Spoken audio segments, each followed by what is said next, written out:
Nous, les Gilets jaunes, allons faire aujourd'hui une allocution.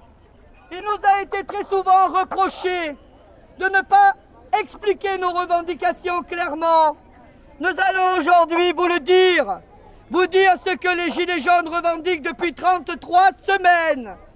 Je vous demanderai, citoyens, citoyennes, de nous accorder un petit peu de votre temps pour écouter ce que nous avons à vous dire. Ici ne parle pas BFM, ici ne parlent pas tous les médias corrompus, mais ici parlent ceux qui souffrent, qui travaillent. Non, nous ne sommes pas des cas sociaux. Non, nous ne sommes pas des alcooliques. Non, nous ne sommes pas des antisémites. Non, nous ne sommes pas des assassins. Non, nous ne sommes pas des racistes. Nous sommes des personnes qui, comme vous, pour la plupart d'entre vous, se levons le matin pour aller travailler. Et parmi nous, nous avons des personnes, des retraités, qui devraient pouvoir vivre confortablement de leur retraite et qui sont obligés d'aller faire les poubelles pour se nourrir. Est-ce normal? Sommes-nous autant des misérables de Victor Hugo? Oui, nous sommes dans le temps des misérables de Victor Hugo et c'est bien dommage. Alors, s'il vous plaît, accordez-nous un tout petit peu de temps. Venez nous voir. Écoutez ce que nous avons à dire. Vous ne pourrez ainsi plus nous dire que nous ne savons pas ce que nous faisons et que nous nous promenons toute la journée. Non, nous avons des revendications et vous comprendrez lesquelles. Donnez-nous un peu de votre temps, s'il vous plaît. Merci Laurence. Faites du bruit pour Laurence, qui a toujours été présente. Mon ami, pour la vie. Chers camarades Gilets jaunes, cela fait 33 semaines que nous nous rassemblons tous les samedis. Je vais un peu m'attarder sur ce simple constat. Autrefois, du temps de Rome, dont nous sommes issus en ces terres ligures, le samedi était un jour de fête dédié à l'élan saturnien. Et c'est ce jour rempli de vie qui est le nôtre désormais. Que faisons-nous le samedi depuis le 17 novembre 2018? Nous nous retrouvons, aimons, soutenons, au cœur d'une procession sublime et infinie, remplie d'espoir vers un avenir radieux, d'un brillant éclatant de justice. Nous avons défini chaque semaine comme des actes. Si je m'en tiens à ce constat et tente de faire une déduction anthropologique, nous sommes aujourd'hui, samedi 29 juin, ici sur ce comptoir grec, peuplé de clans celtiques, qui verra l'empereur Auguste unir le pays sous le noble titre de cité romaine. Cette cité qui a su résister à nombre d'ennemis au travers des âges. Nous en sommes l'affiliation et nous devons être à la hauteur, chers camarades Gilets jaunes. Merci. Nous sommes visiblement diminués, non pas en qualité, mais en quantité, malheureusement. Si les âges sont des actes, et si l'on se réfère là aussi à notre socle culturel et héritage historique, soit la civilisation helléno-chrétienne, nous avons atteint l'âge des révélations. La suite serait donc la crucifixion.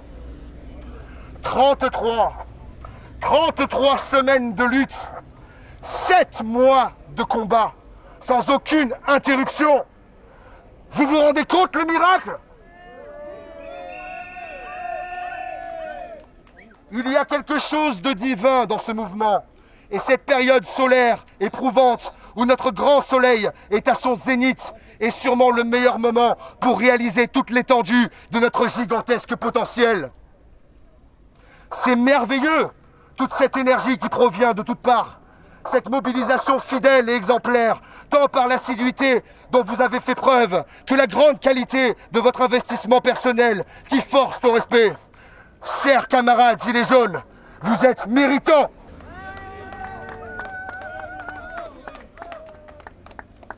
Le chemin spirituel que nous devrions tous nous accorder doit nous permettre de collectivement transcender le mouvement vers une grande quête valeureuse. Cette quête commencera à la résurrection des Gilets jaunes, chers camarades. Ensemble, on a tenu le pavé, toujours volontaire, toujours présent. Concrètement, aujourd'hui, je ne parle qu'au nom des Gilets jaunes ni ça.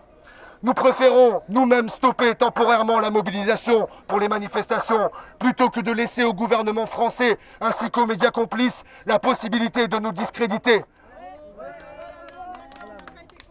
Merci les amis, j'ai écouté tout le monde, j'ai essayé de retranscrire la volonté de chacun. En fait, sachez que le patron de Le Média, concurrent de Mediapart, de Mélenchon, Miller, Ruffin, ce même type qui a voulu piéger il y a peu Étienne Chouard sur son propre plateau, lui, accompagné tristement du respectable Jérôme Rodriguez, mais aussi d'autres gilets jaunes que l'on peut voir déambuler sur les plateaux télé, dont entre autres chez Cyril Hanouna.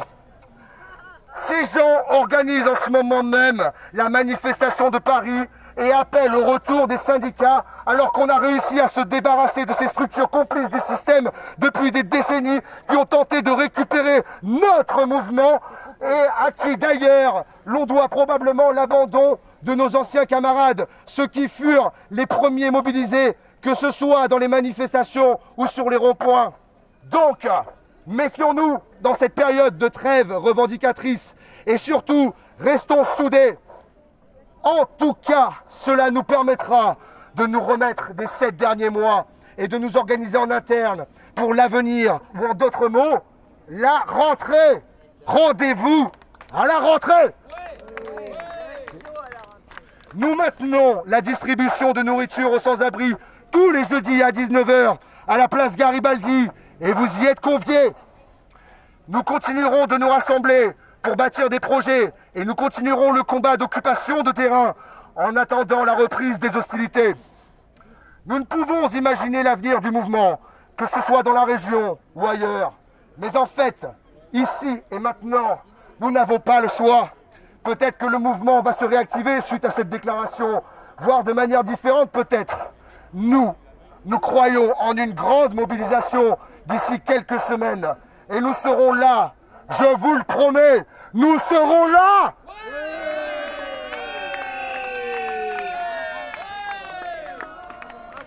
Il est vital qu'à ce moment précis, tout le monde se mobilise.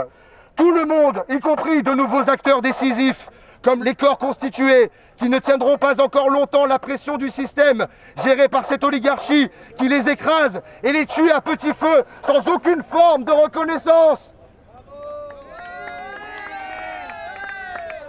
On compte sur vous. Vous serez là. Restons mobilisés. Continuons de porter notre couleur. Soyons partout.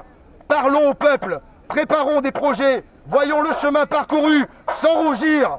Gardons espoir. Agissons avec bienveillance. Et pardonnons-nous les querelles inutiles.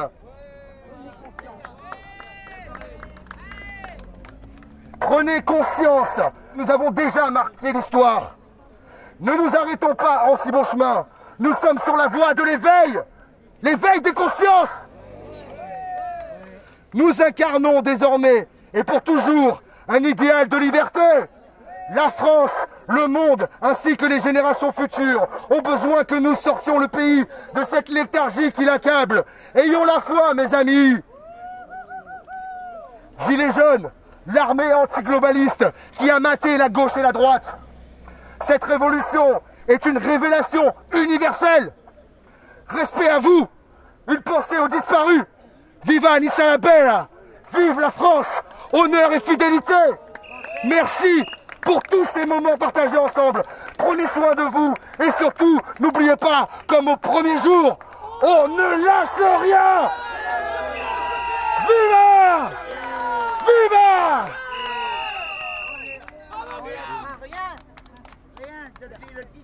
Merci à vous. Merci à toi. Merci, merci. Merci à Guillaume. Très beau discours. Vraiment très concret, basé sur la réalité de ce que nous vivons. Merci à toi, Guillaume. Et nous ne lâcherons rien. Merci à vous. Bonne journée.